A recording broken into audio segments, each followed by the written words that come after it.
ભરૂચ શહેરમાં ચાલતા દેહના વેપારનો થયો ભાંડાફોડ। રહેણાંક વિસ્તારમાં ચાલતા દેહ વેપારની હાટડીથી આસપાસના રહીશોમાં રોષની લાગણી, જ્યારે વારંવાર સ્થાનિક પોલીસને જાણ કરવા છતાં કાર્યવાહી ન થવાના કારણે આખરે સ્થાનિકોએ ઘણા મીડિયા કર્મીઓને મેલ આઈડી મારફતે મેસેજ કરી ન્યાયની આશાઓ વ્યક્ત કરતા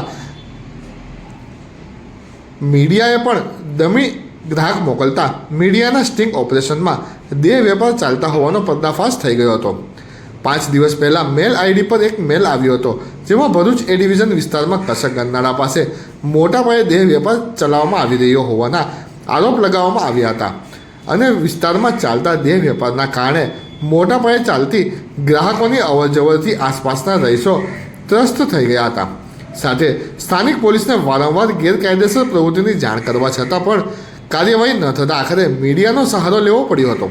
અને મીડિયાએ ડમી ગ્રાહક મોકલી સ્ટિંગ ઓપરેશન કરતાં મોટા પાયે ચાલતા દેહ વેપારનો ભાંડો ફૂટ્યો હતો, જેમાં મીડિયાએ મોકલેલા ડમી ગ્રાહક સૌપ્રથમ ઘરમાં પ્રવેશે છે અને તેની સાથે એક સેક્સ વર્કર પણ બેસે છે। તેમની સાથે મોબાઈલથી ઓનલાઈન પેમેન્ટ થયા બાદ અન્ય સુવિધાઓ પૂરી પાડે છે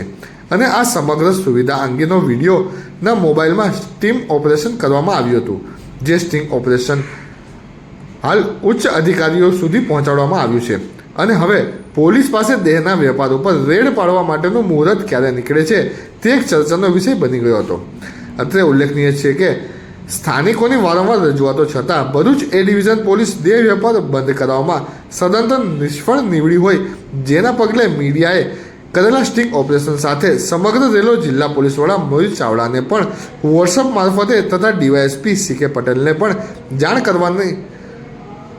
જાણ કરવામાં આવી હોવાની માહિતી સાંપડી રહી છે। સમગ્ર સ્ટિંગ ઓપરેશન સાથેના વિડીયો ઉચ્ચ કક્ષા સુધી પહોંચતા જ આખરે સ્થાનિક એ ડિવિઝન પોલીસે જે રહેણાંક વિસ્તારના મકાનમાં દેહ વેપાર ચાલતો હતો ત્યાં દરોડા પાડવા સાથેના અહેવાલો સામે આવ્યા છે,